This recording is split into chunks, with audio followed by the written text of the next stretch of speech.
out of all the studios that Microsoft owns, there's that one studio that I have 100% faith in, that I think that they're going to bring Microsoft and Xbox to the promised land. That's Obsidian Entertainment. And clearly, they just announced their next RPG. It's a title called Avowed, and it's set place in the world that is of a Pillar of Eternity. It's another one of the IPs that they've made. And there's a little bit of a leak that went on. Now, it's obviously, keep all this with a grain of salt. Don't believe 100% until Obsidian comes out and officially confirms this stuff. This is speculation and it's rumor, but I want to talk about it. But before we get on with the video, definitely hit that like button if you enjoyed the video. You can always subscribe to the channel for weekly content, and you can follow me at Twitter at LordAddictILP, and don't forget to hit that bell icon to be notified when I make a video. Without any further ado, let's get on with the video.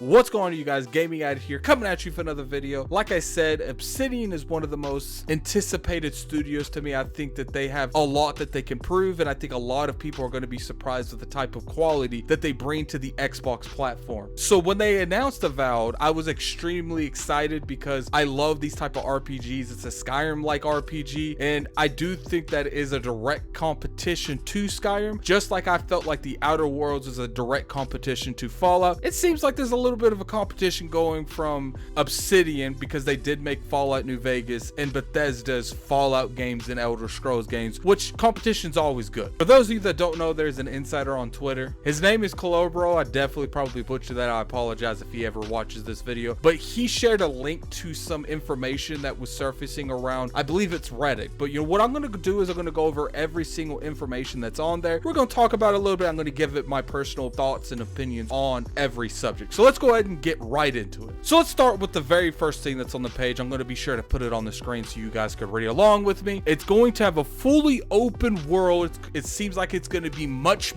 larger than Skyrim, but a very different larger. Now, I'm kind of curious how they turn that out, but let's go ahead and finish this statement first. It's a more proper world, will be denser and more contrasted at the same time. So I feel like that statement can mean a bunch of different things. Obviously, Skyrim was a huge world. It took a long time to walk from one side of the map to the other. So what we could see here is maybe on that scale, but it's not necessarily that big. Maybe we'll get a lot more of a dense in terms of the population. We'll get more creatures rolling around the place. We'll get more of an actual world than just making something bigger. I do feel like a lot of open world games do that. Instead of condensing the world and make things feel like this being populated, a lot of these developers like to just make it as big as possible. And then there's a lot of areas on the map that really shouldn't even be there because there's nothing to really do there. But it's like I said, you could take this sentence however you want. If you feel like they're going to make a way bigger world than Skyrim, you could definitely do that, because you could take it the way you want to take it. I'm going to take it the way I want to take it. Now, let me go ahead and point out real quick that I've never played the Pillars of Eternity games. I'm actually in the middle of playing them now, but I'm really going to be covering this game in the fact that Skyrim is one of my all-time favorite games, and I feel like Obsidian is so good at making these types of games that the moment they announced this game, I went back and played Pillars of Eternity because I know that the worlds are the same from Pillars of Eternity to this game. So let's go ahead and continue reading. It's primarily set in the Living Lands region of Yora. Now, it's like I said, Yora is the world that Pillars of Eternity is in. It's going to be really interesting to see how they take those old games and bring them into this first-person RPG. So let's continue reading. So it does look like there's going to be a real-time weather system. Don't have full details, but the fog is very important as a real-time element, and rivers will have a specific microphysics system regarding this. So it's going to be really interesting to see how they do the weather systems. It is kind of cool that fog is going to be a very important element in this game. One thing that I could see that they can use this for is certain maybe legendary missions where you get a weapon or something. Maybe you can only do it during like a lightning storm, or they use the fog to make certain areas of the game more suspense like. You know, we can also have some kind of a dark environment if you use fog correctly. There's a lot of different options that they can use with just fog, and I I do like that it looks like they're going to be focusing on how rivers and things look. I'm a huge nitpicker when it comes to water. I want water to look really nice. So it's nice to see that they're going to be focusing on that as well. So let's go ahead and keep reading. It looks like there's going to be a very advanced character creation tool. Apparently they don't have more info than that. That really speaks for itself. I don't think you need a whole lot more info on that. I did like the Fallout 4 creation tool. If they have something similar to that, but you know, ant by 10, it can really benefit a lot of people. One of the key components to these type of games is the creator character tool.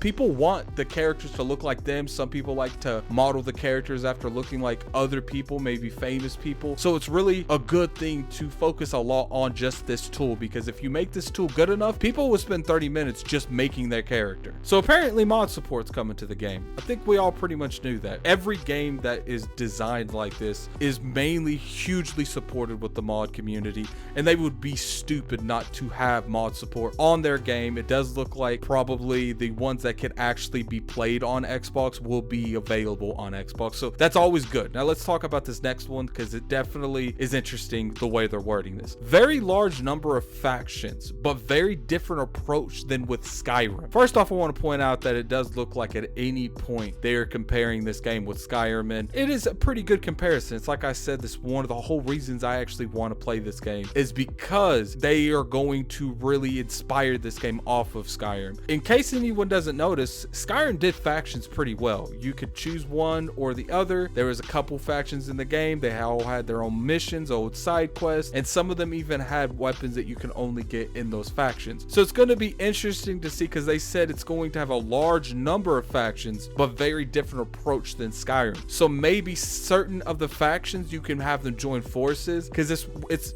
weird that they're going to have a large number of factions, because when you start putting more and more content in this way, sometimes it gets to the point where there's not enough time to correctly form and correctly have a character development with every faction. So a lot of the time it's like fetch quests with some of these factions. So I hope that, you know, just because there's more factions, they need to have them very diverse. They need to have them branched out as much as possible, and it needs to have context behind what you're doing. Let's keep reading though. You'll be able to have companions, but it'll be different from Outer Worlds. Interesting. Outer Worlds had pretty good companions. They all had their super ability. They all had their own quests. So if it's different than Outer Worlds, I don't know how I feel about that, because I feel like Outer Worlds did it very well. So I would kind of want leaning more towards doing it the Outer Worlds way, but that's just me. Let's continue reading. In the story set, you're going to fight against an incoming threat of tyranny, independent from the previous stories. I have no clue what that means. Like I said, I have a vague idea of what happened in the old Pillar games, but I don't have a huge concept of the game overall, or even really the universe. So let's go ahead and keep reading. Game have bosses planned, and some of them are very, very large. For those of you that played Oblivion, they were gods that were huge and you fought them there. So it's going to be interesting, because when you have bosses that big, sometimes the mechanics to beat those bosses get lost in the design, because they didn't really think about that when they made, you know, building level creatures to fight. It's going to be interesting how they do that. Let's go ahead and keep reading though. Gods will have a special say in the game. Now, from what I've read up on Pillars of Eternity and what I've played of Pillars of Eternity, the gods are the center of everything on it. Obviously, I don't want to go into anything. I don't want to spoil anything. In case you guys want to, you can go read that yourself and catch up on that on your own time. So let's keep reading. Great focus on iconic landmark statues and buildings. This doesn't really apply to me. This applies to the people that played Pillars of Eternity. I'm sure a lot of them are going to go into this wanting these kind of moments, because they want to see these iconic landmarks and stuff that they played in Pillars of Eternity put in this kind of graphical fidelity, because I'm assuming the game's going to look gorgeous. So let's go ahead and keep going. There's going to be 2 large cities planned with many smaller ones. Strong focus on contrasting wild areas, rivers, mountains, and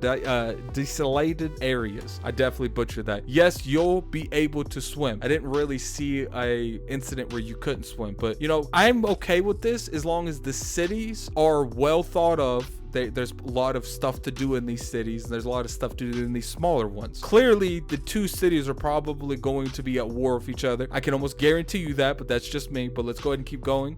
Fully respected PoE creatures with lore and new additions. PoE's Pillars of Eternity. Once again, this doesn't really apply to me. I didn't play a whole lot of Pillars of Eternity. I'm playing it now, but I'm sure a lot of people that fought these iconic creatures in these 2 games, they're going to want them to be represented correctly in this new game. So let's go ahead and keep reading. So So for now, the ideal is to kill everyone in the game option. I like this. You know, give a sense of freedom, but there's not really a sense of freedom, because if you want the story, you can't kill certain characters. Morrowind had this to a point where you could kill anyone you wanted to, but it was pretty much, I think, just little kids that you couldn't kill. I did miss one. It's gonna have a dynamic presentation of dialogue. The Outer Worlds did this phenomenally, and I have every faith that Obsidian is going to bring this over to their new game as well. Around 100 people on the project for 2 years, smaller number for 7 months of pre-production. So in total, it's about 2 years and 7 months, so almost 3 years of pre-production, and full production is already a thing. So this game is definitely on the rails, man. It's going. It's hard to tell when this game will finish, but you know, it does say the team will still grow, and the target date is late 2022 to early 2023. I kind of expected this. I don't expect this game to come out anytime soon, but I do know that Microsoft, take the time, give them the time, give all your studios the time. I want you to let them make the best game they can make. I don't want no excuses when these games come out. I just want the best game they can make, and quality games cost money, and money can buy time. So give all of these studios enough time to make the best game they can make. That way you get those good Metacritic scores, and a lot of good faith will be brought back to the Xbox platform, because as of right now, games like this is what's going to get the Xbox platform back that good faith. But you know, this is all I have to really say about this. Now, Avowed is definitely going to be out by 2023. I would say 2023 is the safer bet. But you know, tell me what you guys think in the comment section below. Is there any Pillars of Eternity viewers that's watching this? I'm kind of curious what your opinions on what I just read. Are you hyped even more because you know that it does look like they're going to take huge looks at the original first 1 and 2 Pillars of Eternity, and they're going to make sure that they're represented correctly in Avowed? And I'm curious what you guys have to say, because at the end of the day, I'm just a viewer that wants to play this because I like games like Skyrim. You want to play this because it's representing the world that you love, and I'm curious on that. Definitely put that in the comment section below. And until any more Avowed content is made, you can always subscribe to this channel. You'll get information on it. But anyway, hope you guys have a nice day. This is Gaming Addict. I'm out of here. Peace.